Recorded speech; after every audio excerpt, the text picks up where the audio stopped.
Welcome and thank you for coming tonight. We celebrate a Boundless World, which is the art of the Society of Animal Artists, which we're very excited about. I'm Diana Hessen. I am an Art on the Wild Side committee member, and I have the privilege of introducing you to some very amazing people tonight. And I want to start with our Society of Animal Artists Executive Director and exhibiting artist, Wes Siegrist, to the stage. If you could come on up, Wes. Yay!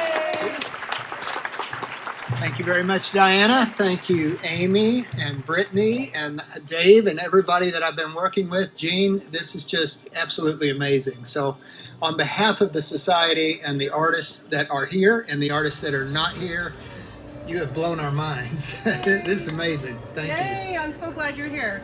So can you share with me how and when your organization began? Well, zoos have a very special place in our organization. In 1958, or in the 1950s, a group of artists used to meet regularly at the Bronx Zoo in New York to sketch and paint the animals. And they decided in 1958 to host an exhibition called Animals in Bronx Zoo. And that exhibition went over so well that the public feedback was so strong, they said maybe we should do something about this and form a society of artists that could stage exhibitions. And they did that. So we were birthed in 1960. We continued the strong affiliation with the Bronx Zoo, but we have grown from those very first days of around, I think we had 22 members in 1960. We have grown to over 500 members. We are currently around 461 from 25 to 26 countries. Wow. The caliber of the work in the show is pretty extraordinary. Can you tell me what it takes for an artist to become a member, to become an exhibitor in one of your programs? That's fairly easy. All you need to do is write a check with several zeros to me. I wish it was that easy. We are extremely tough. The Society's mission statement is to promote, obviously, the art and the animals, the education of art through our exhibitions and seminars. So our focus is not on growing members. We're not trying to be the world's largest animal art organization. We are trying to be the most prestigious. We are seeking excellence. And when you set that bar, some of our jurors, they're taller than others, and they raise that bar really, really high. And it gets very hard to get into our society. So you basically have to jury to 9 signature members, and you need at least 6 of them to say your work is of caliber with more than one of your pieces, at least 2 of your pieces, to even get into our society. Then when you get in, you have to go through the same thing to get into our shows. So this is not just submit to the show and you get in. You have to go through a stringent jury process to get accepted. Wow. I'm glad I'm a botanical artist and not an animal artist, because you scared the pants off me. That's amazing. And we feel even more privileged now knowing that we have this exhibit hanging. Thank you. Why are zoos and conservation organizations important for the work of your hands as artists? Well, obviously there's that personal connection that I just mentioned, but more than that, zoos play a crucial role in education to society about species that people would never encounter otherwise. And encountering something on a television documentary, as great as it is not the same as seeing it in person. And especially with art, it's the same way.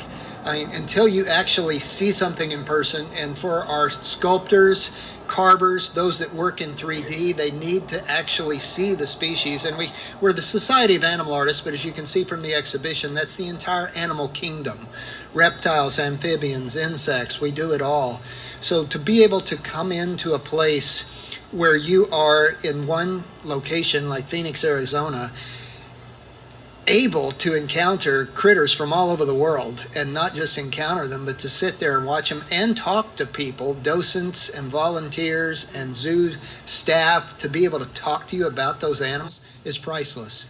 So as an artist, that's something you just can't pass up. We're lucky if we live next to a zoo, like this one especially. Aww. Thank you. That's a glowing review.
Extremely different.